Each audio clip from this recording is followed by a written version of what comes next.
Well, go now to the US capital, where I'm joined by Ali Aujali. He's the diplomatic representative in Washington for Libya's National Transitional Council. He was formerly Colonel Gaddafi's ambassador to the US until his defection in February. Ali Aujali, welcome to the program and thanks for joining us on this historic day for your country. Thank you. The speed of the rebels' advance on Tripoli appears to have caught many by surprise. What are you hearing from Tripoli, and in particular about the whereabouts of Colonel Gaddafi? Well, Tripoli, 95% of Tripoli under the control of the TNC forces now.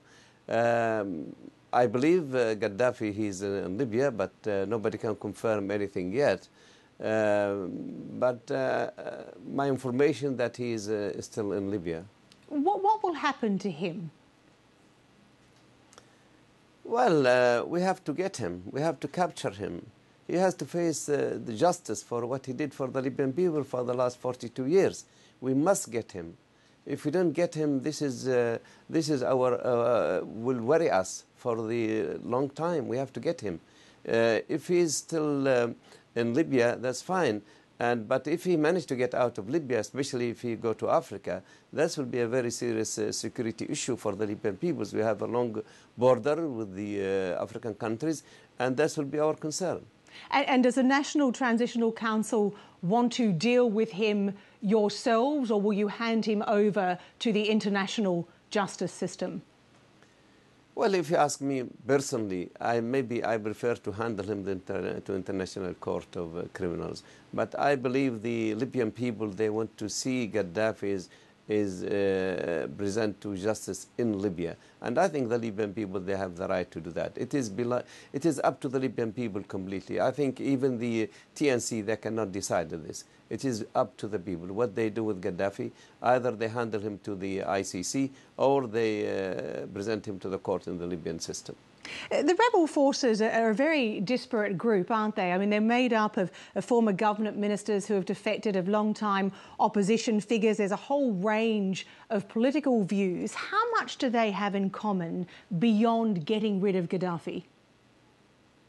We have in common, all the Libyans, including the TNC, that we establish a democratic country in North Africa to join the democratic international community. This is the most urgent issue for us. We want people to enjoy their wealth, which Gaddafi and his family been enjoying it for more than 4 decades. We want security. We want our dreams to come true. We want to enjoy democracy. We want to enjoy freedom of speech. We want to observe human rights. We want to have a good international relations, smooth relation with the world. The Libyan diplomats, they suffer for the last 42 years. You don't know how much we are under pressure. We have a most critical and tough job ever diplomat can carry. Then this is what they want. The young Libyan people, they sacrifice their lives for the democracy. They want to see their children enjoy this, which unfortunately my generation was not succeed to get rid of Gaddafi. There were many sacrifices, but unfortunately there were not enough to get rid of this ugly regime.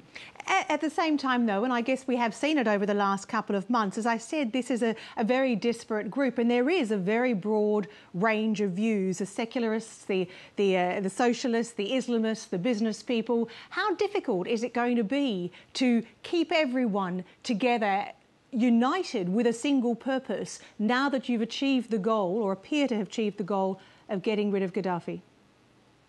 No, I don't. I cannot really agree with you to say they are desperate. They are not desperate. This is what we want to see in Libya: diversity among our society. We've been ruled by Gaddafi, by one mind, by one theory, by one thoughts, by one man. This have to be changed. The socialists, the Islamists, the psychologists, all of them, they must participate to build the Libyan society. That's what we want to do. This is why Libya is backward. This is why Libyan, they don't enjoy their wealth, because we have only one man. He decides our future. He can put you up, and he can put you down. That's the era of this regime is over. How deep is that appetite for democracy among the Libyan people? They are very hungry. They are very hungry for democracy. Imagine that the people that cannot express their own ideas on the paper or on the internet. You can be arrested if you criticize the government, if you criticize the regime. And this is part of our life. We are not only live by water and bread. No, this is not. This is not now. It is things which people you cannot prevent from enjoying it. This is our right. The Libyan people, they have to enjoy their freedom. They have to speak. They have to make their futures. And we must have a position. We must have a government. We must have a discussion.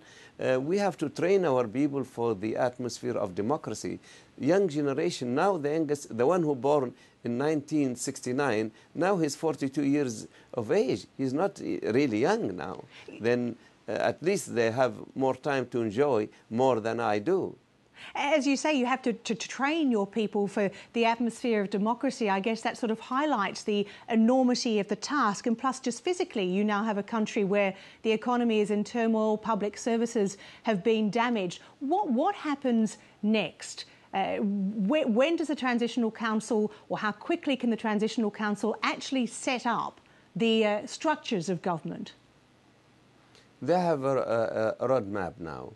After Tripoli now is being controlled by the revolutionaries, now the TNC, they have to go to Tripoli, they have the draft of the constitution, they have to elect a conference, they have to set up the system to make the ready country for the election. Then we have the roadmap and we have the draft constitution, which is really put in details what we should do.